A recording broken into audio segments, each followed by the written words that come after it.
Welcome to the Circuit of Success Podcast. The Circuit of Success Podcast. With your host, Brett Gilliland. Brett Gilliland, Visionary Wealth Advisory. The Circuit of Success Podcast. Let's start the show. Welcome to the Circuit of Success. I'm your host, Brett Gilliland. Today, I've got Justin Roethlingshoefer. How you doing, Justin? It's so great to be here, Brett. Thank you. Absolutely. Thanks for being with me. That's a, with a name like Gilliland, a name like your last name, we got two tough names to pronounce here. So we'll do our best to have a nice podcast though, won't we? That's great. Yeah, I always say I was the smartest kid in kindergarten. It just went downhill from there. That's awesome. Well, cool, man. Well, beautiful background there. See your book, Holy Health, which comes out August 11th, which we'll talk about later. But I always start every podcast, man, with the same question is, what has helped make you become the man you are today? I mean, I think it's a stereotypical answer, but I hope that it resonates with the audience and listeners a little bit differently. Is failure. The failure has kind of helped make me who I am, because everything that I've always thought I'd wanted led to a further distortion or disintegration or destruction of whatever it was that I actually did want. And you could say that in my career, you could say that in my health, you could say that in my relationships, even my marriage and my family. And by being able to have my heart shaped through a lot of those failures, by falling forward, by learning, by allowing God to completely transform who I was, it's been able to have me step into the man that I was always created to be. I love it. And so what got you into the health business? I mean, was that something you've always done, or is that just something that was a passion of yours? I think I tell this story often is I just was built for this since I was 8 years old. I just heard from God that like, hey, I'm going to be a part of the health redemption story of America, not knowing what that really meant. And I just had a passion for it. I loved it deeply. But over the course of 25 years, I had to walk through fire in multitude of ways.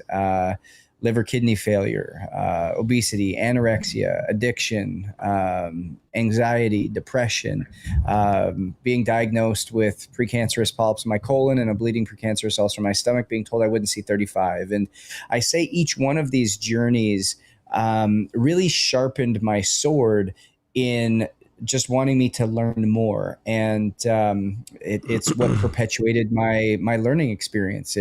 2 undergraduate degrees, a master's degree, and then into my postgraduate doctoral research in cellular biology, that really just made me love the space of alternative medicine. Like, what does this actually look like? What does this look like differently? And it brought up this disruption of the health industry. I think today we talk so much about, the health system is so reactive. Like, that is just a redundant conversation by now. We all know this. And then we go, let's be more proactive in our health. Well, proactivity simply means that we're in the constant pursuit of something. When if we actually go back to what our birthright is and who we were called to be, is we were called to be people who had life abundantly. We were called to be people who thrived. We were called to be people who healed. That is what we were created to do and ultimately called to be.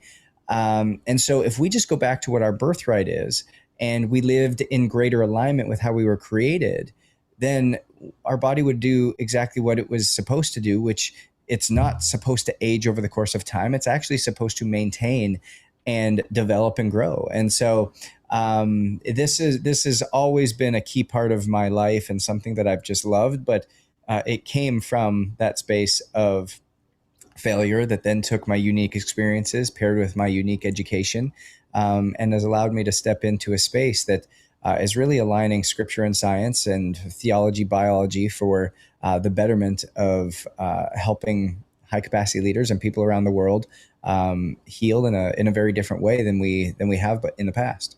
I love it, man. That's awesome. So a lot of our listeners, leaders, great family people, successful. What's the typical day like for you? So obviously you're a human performance expert. You got data-driven health strategies and longevity practitioner. So you're helping all sorts of people, like you said, all over the world, running those businesses like that. What's a typical day look like for you? Yeah, so I think the first thing, just even to help people know and understand, is I stepped out of our business as like a day-to-day person operationally about 2 years ago. And so we've got about 60 employees, touching thousands of people, like I said, around the world, primarily here in Canada and the United States. But my role has been primarily writing books, doing podcasts, speaking on stages, casting vision, and continuing to create leadership and culture within our company. And when we think about this, I think so often people have a hard time giving up control of something that they have to constantly have their hands in, which is why we constantly run in a multitude of different directions, and it causes this high level stress that's slowly filtering into the disruption and the disintegration of our day. And I preface all of that because the way in which I design my day is solely based on how I was able to design my life. And so by making sure that I had the right people in the right seats, the right CEO, the right president, the right COO, the right CMO, the right CRO, building a team that aligned with what we were called to do, ultimately allowed me to step into the space that I'm given and I'm able to step into my God-given gifting, which is everything that I just mentioned. And so when I wake up, first thing that I do, first 2 hours is I'm usually up around 5:45 every single morning.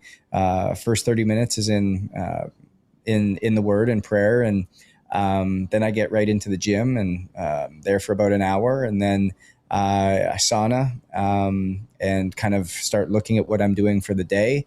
And then from there, shower, doing content, podcasting, meetings, whatever key things I've kind of got that day. I'll always have 1 or 2 meetings outside, walking, just being out in nature, getting movement in. And then at night, every single night, I'll end my day around 5:45, 6 o'clock with a 1 mile run, whatever kind of comes to my mind. I'll do a big brain dump, and then computer and everything goes away, and it's family time from about 6:30 till we go to bed around 9:30. And so That's really kind of just the day to day for me every single day. And I travel often.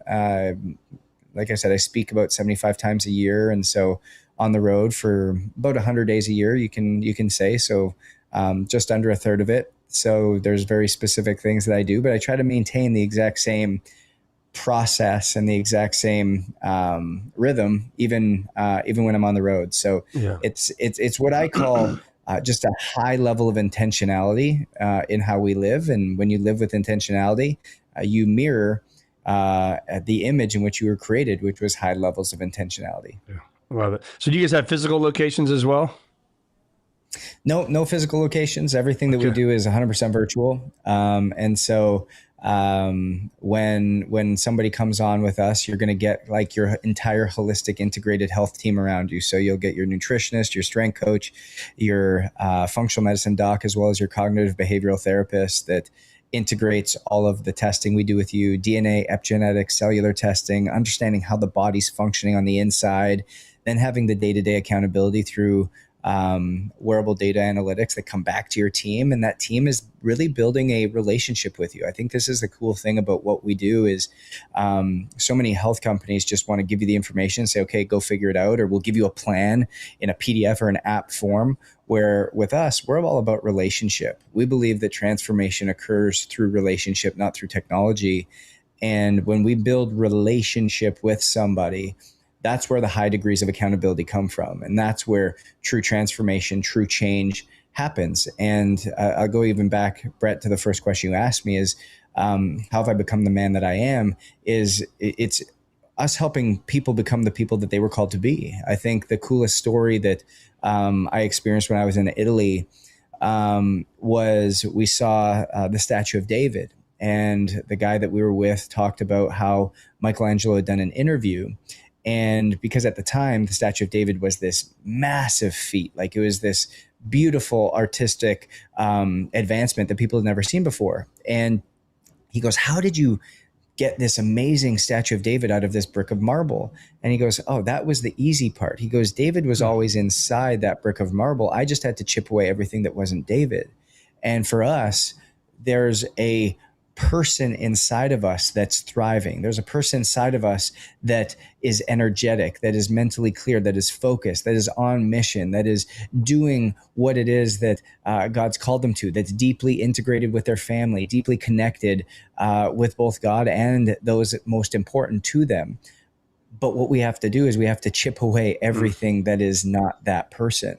And that's what we help people do, is we help internalize, but also actionalize habits, behaviors, life rhythms that are aligned with the way they were created uniquely, based upon all the testing, based upon the season of life they're in, based upon where they live geographically, based upon what they want their days to look like, so that we can actually intentionally reverse engineer the life that they were always designed to live. Yeah, that's awesome. I love it. I think the process, right, of going through that stuff. I know for me, it's, I wear a Whoop, and you guys probably, I don't know if that's one of the things that you recommend people wearing, but it's amazing to see. I got on a health program starting in January. Decided after a vacation, my wrist was hurting so bad. I couldn't even play pickleball with my family and some friends. I'm like, well, this sucks. I got to take, care of myself. And so started lifting weights more, did blood work, changed my diet. And it's amazing, man, when you take control of that stuff, how fast it can change for the better, right? And I'm preaching the choir here. You obviously know this, but for me, when I saw my Whoop age go from my normal age down to 7 or 8 years below where I'm at, I'm like, all right, that's the real data right there, and you got to track it. So all that being said, I think with the process, what you're doing, what you're helping people with is amazing. What's one of the biggest changes, if you can, that you would help that busy, entrepreneur, that leader, whatever it is right now, listen to this. What's a couple pieces of advice you would give that person to just start out? Yeah, I think this is probably my 3,000th podcast I've been on, and that's the question I always get asked. And I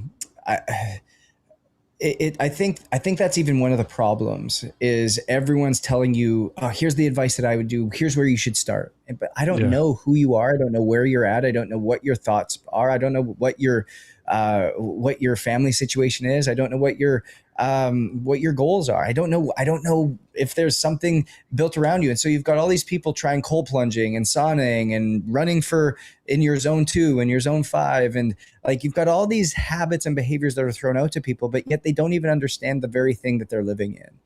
And so I always say the thing that we need to do is we need to help you understand this thing, because even the example you gave me, Brett, you were like, it wasn't until I went on vacation with my family that I realized I couldn't even participate in the things I wanted. That's a pretty low place, that I couldn't even play pickleball. Right. That I've been ignoring myself for so long that I actually can't even do the thing that in which I was actually hoping to be able to do and go on vacation and play with my family. That's a low state that you experienced, where you made a decision and said, hey, I'm doing something different. And so a lot of people are listening to these podcasts as an interested party rather than being an invested party. And until you get invested in your own journey, I don't care what advice you hear from every biohacker, every health expert, every person with a microphone in front of them. It doesn't matter until you want to get invested. And so what I would say is get yourself invested earlier. Pay for something. Go and say, hey, I want to know more about the thing I'm living in. Because as soon as I show you a blood work marker, as soon as I show you a DNA predisposition, as soon as I show you a cellular micronutrient deficiency that suddenly reads your mail as to why you don't have energy, why you have erectile dysfunction, why you don't feel connected, why you ultimately have this autoimmune flare-up, why you eat this way and you feel terrible, or you sleep this way and you don't feel rested when you wake up, it's only then that you start to go, oh my gosh, this makes sense. But everybody's just throwing out these anecdotes about, oh, you should sleep at a consistent time and wake at a consistent time. You should not eat 3 hours before bed, and then you should wait 3 hours after waking up. We should intermittent fast. We should do zone 2. We should do zone 5. We should do cold plunge. We should do sauna. I could keep going on for the list. Right. But you've heard this, and so it doesn't actually connect anymore, because you're just an interested party, not an invested party. So my biggest thing is, let's get invested. And what does being invested in your own health journey look like? What does being invested and taking ownership of that journey actually look like? Because it's not until you get to that point that anything that I have to say, or anything that our company does, or anything that anybody else has to say, quite frankly, will actually start making a difference. Because we could, hey, sure, go get an electrolyte, put it in your water, and drink half your body weight in ounces every single day. That's going to probably make some people feel better, because they're like, man, I don't drink very much water. But they'll do it for a week, and then they'll fall off because it's not a big enough pain point for them. And so until you are actually invested, nothing is going to change. Nothing is going to be long sustaining because you're only an interested party. And interest fades, interest wanes, interest come and goes based upon what new trend is kind of coming along the way. You've seen it in your finances. You've seen it in your health. You've seen it in your relationship. You've seen it in all of these other aspects of your life. And so until you get invested, nothing's really going to transform and nothing's going to change. Could not agree more, man. Well said. Well said. Must be the first time you've ever done that, right? Yeah. First time I've been on a podcast. Yeah. Got lucky. Yeah. It's funny. One of the things too is, and I'm assuming this is what you guys do, like I did a gene testing with a company and, it's great. Okay. Now I got this gene, but I don't even understand it. Right. And so it's, where's the follow-up and all that stuff. And I think that's what I'm hearing and sensing from you is this is a well-rounded deal is, hey, great, pay your $500 for your gene testing. And now here you go. And here's a 12-page PDF that it, tells you what it is. And now I got to put it in Chat GPT because I don't understand any of it. So what would you tell people like that? Like, what is your process, soup to nuts? What does that look like? Yeah, think very much along the lines you're just talking about. So instead of going to a Function Health and getting your blood work done, and then going to 10X Health and getting your genetic test done, and then going and putting your Whoop on and looking at your data every single day, and then trying to figure out how it all integrates together. And then you try to go and you buy these supplements that you think are going to help. You've got your Athletic Greens, you've got your IM8, you've got your multivitamin, you've got your gym membership that you're going and doing your strength workout. You just bought a sauna, you put it in your house. You've got a red light that you're using every single day. And now you've got a hydration product like Element or something. You're like, man, I'm doing all the things, but like, I don't necessarily feel any better. And I feel like I've just got now a laundry list of things to do. This is really kind of where we come alongside. And it's not about stacking on more. It's about personalizing it deeper. Is how do we actually make this a personalized journey for you? And so, yes, we will do all of that for you. We'll onboard you. You'll get your complete team around you, your nutritionist, your strength coach, your functional doc that are looking at everything from the physical health standpoint, what's going on here, and holding you then accountable to that, building your plan so you don't have to actually do it, navigating and manipulating that plan based off of if you're on the road, if you're flying, if you're traveling, if you're changing time zones, if you're on vacation, if you've got a bunch of events coming up, if holidays are here. How do we switch this and adjust it and manipulate it so that you can be successful with it? So this is something that you're actually learning to live with, not that you're actually just bearing to live through. And so when we are able to do this powerfully, that starts to happen. And then we also integrate your mental performance coach that starts to look at, hey, mental, emotional, spiritual, how are we overcoming a lot of these things that have been holding us back and have ultimately been shaping us into who we are? Because our habits and our behaviors are simply our identity made visible. And a lot of us have an identity that's living in the past that's based upon what people have said, old traumas, old value sets that we've put in place that we have outgrown and that have maybe gotten us to where we are, but won't get us to where we're trying to go.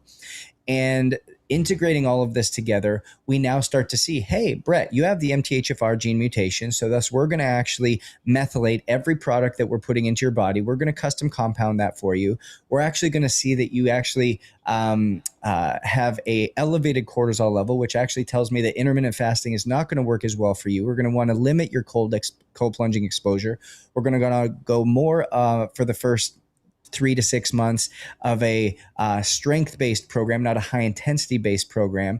And so we're going to build that foundation from the ground up. We're going to build your night routine based upon getting your kids into bed so that we're not saying, hey, kids, figure out how to get yourself to bed, because so many people have these regimens that don't even equate to the family dynamics that they have going on. And so we're literally going to go on a journey with you, walk this journey with you so that we can make this something that's sustainable. We can make this something that's purposeful, and we can make it something that's personal to you.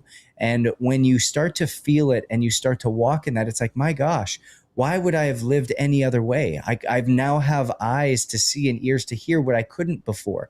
This now all of a sudden makes sense to me.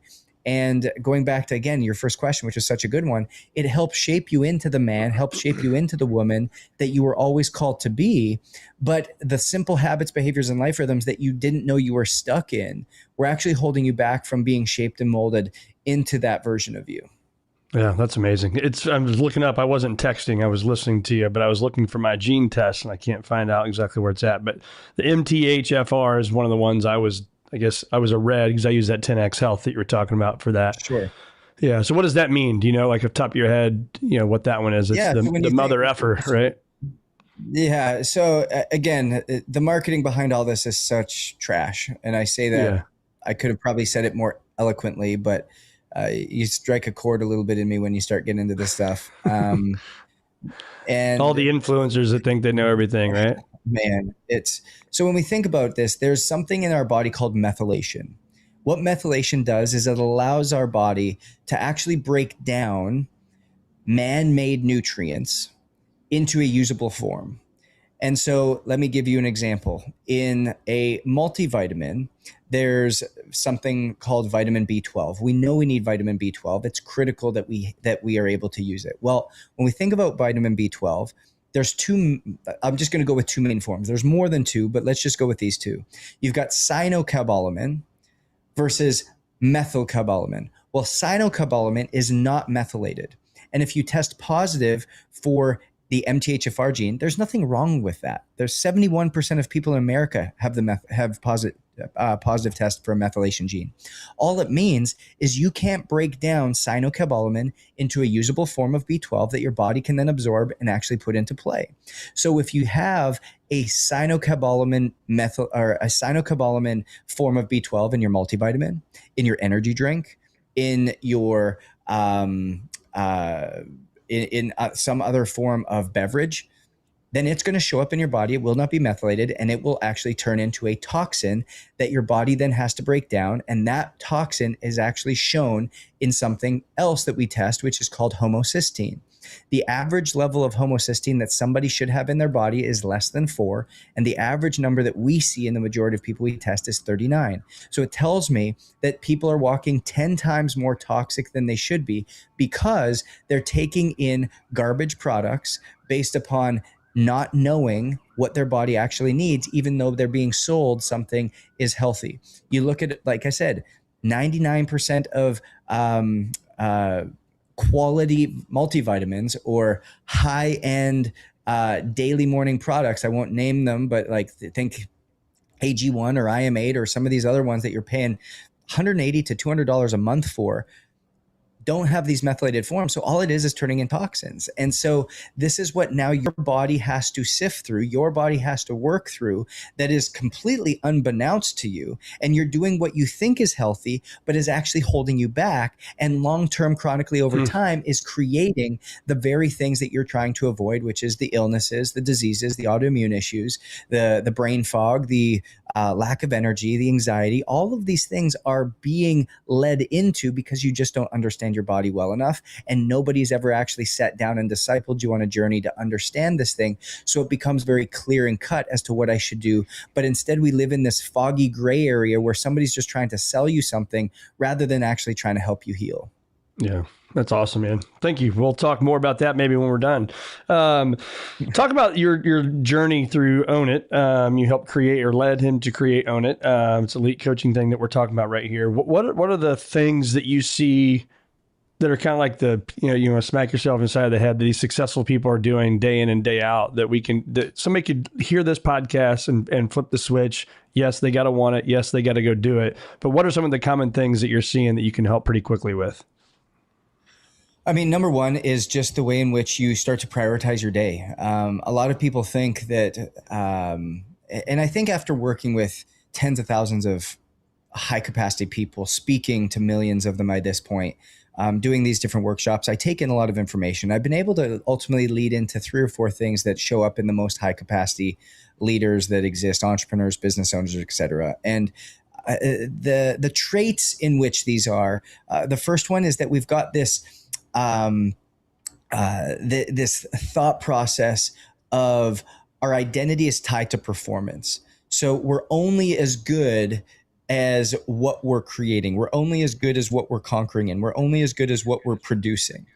And because of that, because of this performance identity, we know that our health is important, but it falls down the priority list because we're a better mom or we're a better dad or a better husband or a better wife or a better business owner than we are somebody who's going on this health journey. And so we fail there. So we avoid it. It pushes down the priority list.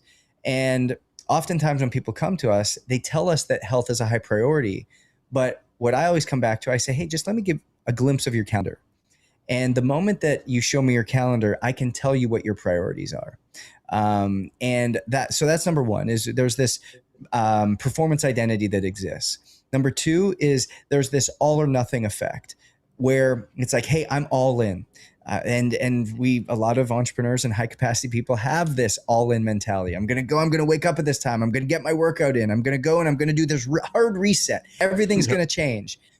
And then they do this flip into all out. And so they flip flop back and forth between being all in and obsessing over things to being all out and ignoring everything, never going to the gym, never waking up at the same time, hitting snooze, just completely disregarding everything that they wanted to do in the first place. And so the all in, the all out, the performance identity, the being confused by all the people. I think you've given a great example of this, Brett, even on this podcast, is you're so busy with what you're so good at, leading a team, building a financial firm, building a real estate company, leading a family, whatever it is that you've been called to do, you're so good at it that you take these influencers or you take this content as truth and you're like, well, I guess I'm going to try it because I don't have time to figure it out myself. But then you go and you try it out and it doesn't work, or it lets you down, or it leads you down a path that now you're even more confused. And there's so much conflicting information that people actually stop gaining traction. And so there's this confusion by mass information status, which then leads into number 4, which is this idol of productivity. Is that we have made productivity an idol. We have to get more done. I'm too important to rest. I'm too busy to recover. Right. I can't do this because everything that I've built is just a house of cards. And if I take a day off, if I take a Sabbath day, if I take a vacation, I put myself behind and I have to work harder to pick up all the pieces that have thus fallen down. And so when people first come in, the first thing we have to do is help them reprioritize their life, help them reshift to what is the vision of where you're trying to go? What do you desire? And then what is the most sustainable way that we can help you get there? What is the way in which we can now start to personalize this journey so that it's sustainably done, not falling back into that all in or all out trap? And so when we start to see this, there's very subtle and very intentional changes that we can do. It's like, hey, if you're going to work out 3 days a week and that's what you're able to commit to, amazing. How do we get the most out of those 3 days a week?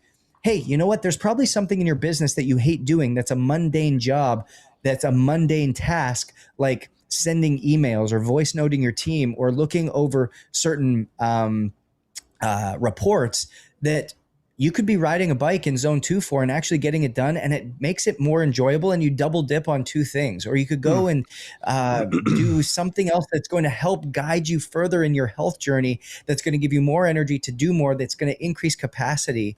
And so it's breaking this down that we have to figure out where somebody's at so that we can help increase their confidence level in the journey so that it becomes sustainable. Because the best definition I've ever come up with for confidence is creating undeniable evidence that you are who you say you are. So if you say that I'm somebody who follows through, let's make sure you're somebody who actually follows through.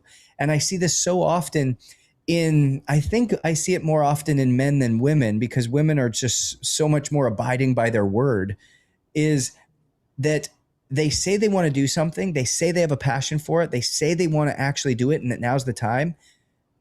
And then they actually don't follow through. And then thus it actually starts to cut away at their confidence. And because they don't have confidence, it starts to eat into other areas of their life. And what we want to help you do is we want to help navigate this in a very personalized way so that we can create a solution for you to increase your confidence, increase the sustainability, but also help you understand the body you live in so that now this just becomes who you are. You become somebody who wakes up this time. You go to bed. You become somebody that goes to bed at this time. You become somebody that eats this way. You become this person that travels this way. So you've become the version you've always wanted, even though you didn't know how to get there because the path seemed invisible. But we get to be that guide for you that leads you into that journey, and it becomes a lot of fun. and it starts to multiply in that positive direction really quickly. Yeah. It's awesome. What I want to touch talk on about something you talked about really quickly, Brett. Sorry. Yep. I want to No, go back because you mentioned something where all of a sudden I started to change some things in my life and I started to like heal really fast. Well, here's the cool part about this is that your body was created to heal and designed to thrive. And what I mean by that, it's not a cool anecdote, but like there's 30 trillion cells that exist in each one of our bodies. About 500 million of those become completely brand new every 84 days. That means every 5 to 7 years, you, me, and everybody listening to this podcast becomes a brand new cellular human being. Like that's how we were created. That is the truth of what we live in. Our only job, our sole job, is to help create a cellular environment in which those new cells coming in can actually thrive. So which is why the moment that you stop eating all the processed foods and all the stop going to bed at erratic times and start moving your body and stop working 14-hour days and start to give yourself little breaks in between and start to get outside and not just sit inside. That's why your body starts to heal, because your body suddenly goes, oh man, I've got more of actually what I need. And I'm constantly moving in the direction to heal and get better. And so when we suddenly create an environment that the cells need, which looks at three things, oxygen, detoxification, and nutrients, when we start to capitalize on those three things and we put them into this environment to thrive, our body has no choice other than to forgive the way we've lived and to move forward powerfully into the new version of us. And we're constantly renewing and constantly restoring. I think the best example of this is and again, it's kind of like a darker example, but if you've ever seen an alcoholic, somebody who looks like, man, their skin is just looks like it's 95 years old. Their eyes are bloodshot. They have no life in their eyes. Their skin is dull. Their hair is brittle. They can't think clearly. They don't communicate or articulate clearly. And then all of a sudden they start to get sober. You're like, man, this person looks like they've reversed age by like 50 years. Right. Yeah, because their cells no longer have to sort through the toxins, have more oxygen available, and are no longer nutrient depleted, and are doing what it was created to do, which was to repair, renew, restore, recover. And that is what the process looks like. And you look at somebody over the course of time who starts living better.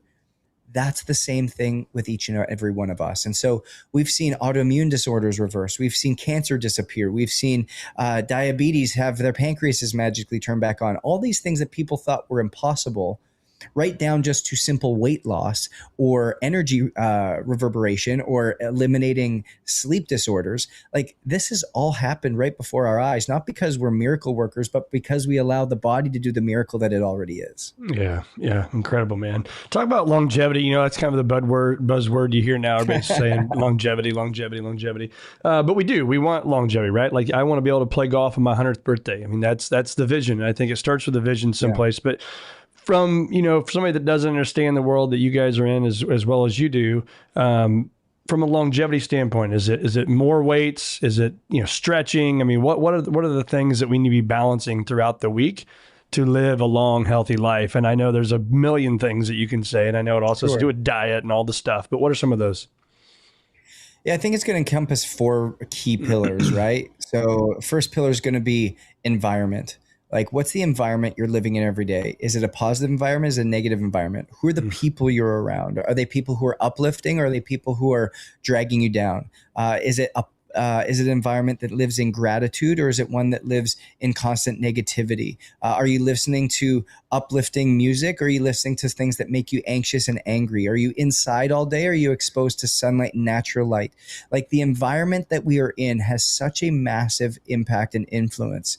Is the water filtration system on your house one that is exposing you to toxins all day, and the air filtration system, or is it one that is actually purifying the water and the air that you're drinking and breathing all day? So these are the things that you want to start to think about environmentally. Then there's the recovery time out real component. Quick, Yeah. so we can stay there. So on the water, do you have a filtration system at home that you use? I do. Yep. So I've got a full reverse osmosis water filtration system by Water Drop. No affiliation with them whatsoever. It's just one that I love the most. and then there's a remineralizing of that water. So not only is it clean and pure, but it's also got the minerals that the body needs. And then I add my own electrolytes: sodium, magnesium, potassium, calcium, to make sure that my cells are actually absorbing the water that I'm taking in. Because I think one of the lies and the myths is, oh, we just need to drink more water. Yes, we need to drink half our body weight in ounces of water a day, but put your hand up if you've ever increased your water intake and now you pee all day long. Yeah, right. Everybody's going to put their hand up, because all of a sudden what's happening now is it's just not absorbing through the cells, but it's actually depleting your body of nutrients even further, because it's not absorbing, it's just running right through you. And so by using electrolytes and allowing it to absorb across that cellular membrane is a huge indicator that, or a huge thing that we need to actually start implementing as well, that nobody's really ever talking about. So, yeah. What about like Baja salt or the Element, stuff like that? What do you use? Yeah, again, so like just I'm hearing a lot of Gary Brecka influence just from Baja Sea Salt and the 10x genetic test. But, though, like whether it's Element, Redmond Relight, ATH, they're all great. But here's the thing that we could come back to, right? Is it's the concentration for you and your body.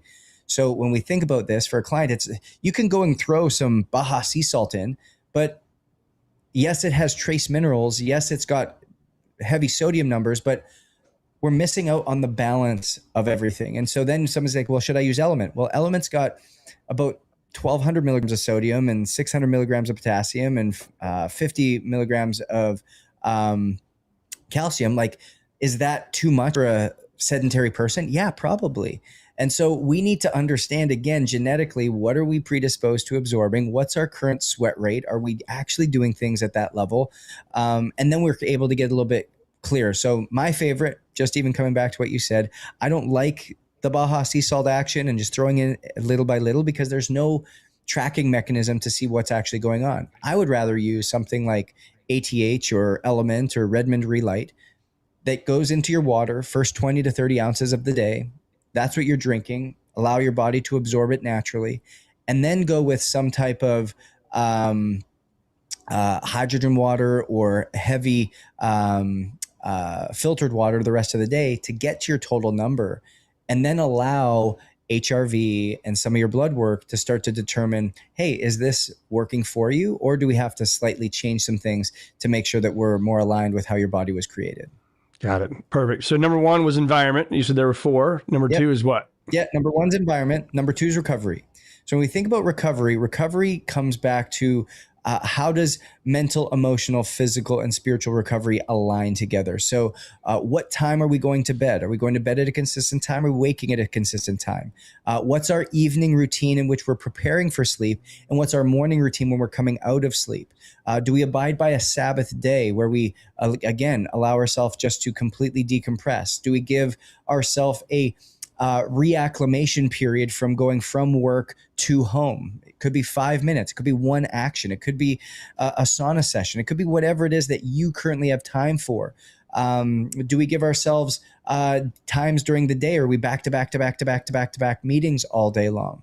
And so when we think about recovery, it can be a whole bunch of different habits, but the rhythms of recovery in our life have to be there. Like, do we use breath work as a tool mechanism all day? Do we use meditation? Do we read books? Do we take vacations with the family every quarter or every year? Like, what do these recovery rhythms look like in our life that have to do with sleep, that have to do with daily, weekly, quarterly, and annually, so that we can feel the access of recovery? I think the coolest stat or the coolest research article I've read when it comes to like something that's not sleep related to the concept of recovery was when it came to the Sabbath day. And it was, there was a study that was done, longitudinal study with about 300,000 participants out in Yorba Linda, California. And what they looked at was those that abided by a Sabbath day lived to be about 7.5 or lived to be about 7.5 years older than the general population, while at the same time extending their health span about 92% further than those that did not. And so we just think about that one study alone with 300,000 people, which is not like taking 5 people in a backyard study. Like this is a pretty large study that goes to show, hey, having a Sabbath day, abiding by some form of intentional recovery is going to extend your health span longer, as well as the key thing that you just had, which was longevity. This is the thing you want. Man, you're probably going to have to start doing things that you are uncomfortable with or you don't like doing. It's not just working harder, but also just doing things that are uncommon to you, which is probably a day off, which is probably down regulating and allowing your body to recover in this way. So first is environment, second is recovery, third is movement, which is coming back. And I say movement very intentionally, is it's not just about your workout every single day, which it is. Strength training, super important. Zone 2, super important. Zone 5, super important, because it's increasing VO2 max, which is the body's efficiency to use oxygen, which we know at the cellular level is a key component to how healthy and well the cellular environment is. But also, like, are you chained to your desk all day? I think the best example of this was when I was working in the National Hockey League as a director of health and performance. I was standing all day. I was in the locker room. I was skating. I was on the ice. And so I was getting 20 to 25,000 steps a day, just looking after all the guys and with the team. And then when I went and opened Own It, our business, and I found myself doing content, doing podcasts like this, working with clients, I was sitting all day. And so even though my workouts never changed, I was still doing my zone 2, still doing my zone 5, still doing my high intensity interval training, still doing my weightlifting, still doing all these things. I went down to like 8,000 steps a day. And suddenly my low back started to hurt. I've never had low back pain before in my life. I suddenly started to notice that my ankle mobility started to disappear. And I was like, why is this happening? I started to notice that I had like hip flexor strains when I would go out and skate once a week and play hockey. Like, why is this occurring? Like, this had never happened before. And trust me, it wasn't because I turned 34 years old, which a lot of people say, oh, that's just aging. That's what, no. I stopped moving. I stopped moving like I was typically. And so what did I do? I started to institute what I talked about was 1 to 2 meetings every single day. I will throw my AirPods in and I will go for a walk outside, taking the meeting while I'm walking, getting steps in. And suddenly I'm up around an average of 15,000 steps a day. And what happened? My low back pain magically disappeared. My ankle mobility magically reappeared. The things that I was able to do consistently stay here. And there's 5 movements I do every single morning. It takes me literally a minute and a half, Brett. I'll sit in a deep squat. I will go into a reverse lunge. I will do a Turkish getup. I will do a front plank, and I will do a dead hang from a pull-up bar. A minute and a half total. Yep. And if you come back to this, if I can do those movements at 35, at 45, at 55, at 75, at 95, at 105, I will always have the capabilities to be able to do those things. It's when we stop moving that we start to regress. So we've got environment, recovery, movement, and lastly is nourishment. And when we think about nourishment, it goes back to everything we just said, which was, hey, let's eat single ingredient foods. Let's eat more of what God gave us rather than what man made us. Let's go back to making sure that we're getting water in that is quality, that is pure, right quantity, but also making sure that it has the right micronutrients in it to be able to fuel our body the way that it needs. And let's make sure that we're getting sunlight to make sure that we're getting the nutrients that our body needs, because it's not just what we eat, it's not just what we drink, but it's also, are we getting the sunshine and are we being in these areas that get us to where we need to be? And then there's the secret nutrient that you can't buy in store, you can't supplement it. It's called vitamin G, which is gratitude. Do you live in gratitude or do you live in discouragement? Where are you at? And so being able to have these things very intentionally in your day will help to create longevity. And this is really kind of the framework that we work through in the book, Holy Health. It's really kind of what we teach people and where we'll guide people through. So environment, recovery, movement, nourishment. Love it, man. That's awesome. Tell us about your book, Holy Health, that comes out August 11th. Yeah. So this has been something I've just been so excited about. As we've worked with so many people, I think oftentimes we get bombarded by information from every health influencer that has a microphone, everybody that has an opinion about something. And they always claim, oh, the science said this, the science said that. Well, what we did in Holy Health was I really took everything that science has to say and aligned it with what Scripture has always known. And so it's this collision course of science and Scripture. What has science now told us that Scripture has always known, that we can now actually create habits and rhythms the way in which we were designed, the way in which we were actually created, so that the only logical outcome is that we thrive. The only logical outcome is that we heal. The only logical outcome is that we realize life abundantly. And that's what we've been able to put into this book. I think it's going to set a lot of people free. It's an invitation to take ownership of your health. It's an invitation to look at your health differently from both the physical, mental, emotional, and spiritual aspect. And I think what's even cool is the way that we set the book up is oftentimes you've got these great habit books that talk about, oh, this is how you build a habit, or these are the great habits you should have. But we actually started with who? Who are you? Who does God say you are? And then what does he then intend for us to do? What habits are there? But then how to do it within the rhythms and the frameworks in which he's already created and should be in place so that the habits actually can fit into the lives we've built. And then lastly, we end with why are we doing this? Why are we doing this? To create a legacy for our families, for those in which we lead, for our kids, and for future generations coming there after us. Awesome, man. So August 11th, I think you can go to holyhealthbook.com. Is that correct? You got it. holyhealthbook.com. That's where you can find it. And a whole bunch of bonuses for any pre-orders. We're doing a big launch in New York City on August 11th. So anybody that bulk orders for their team, their church, or just wants to bulk order and give them out, they'll get invited up to that. Going to be doing a whole Times Square, New York City release, as well as a 5K run and breathwork in the park in Central Park. Cool. So it's going to be a lot of fun. That's awesome, man. Where do our listeners find more of you? Yeah, if you want to find more of me, ownitcoaching.com is where you can learn more about what we do and how we help and how we serve. And then for me personally, go to Instagram at Justin Roth, and you'll be able to interact with more of my content and everything that we're on the mission for. Awesome, man. I just put a follow there for you. I just did that, so we'll stay connected on Instagram, man. But stay with me. Really appreciate you being on the Circuit of Success, man. It's been awesome having you, and appreciate your time.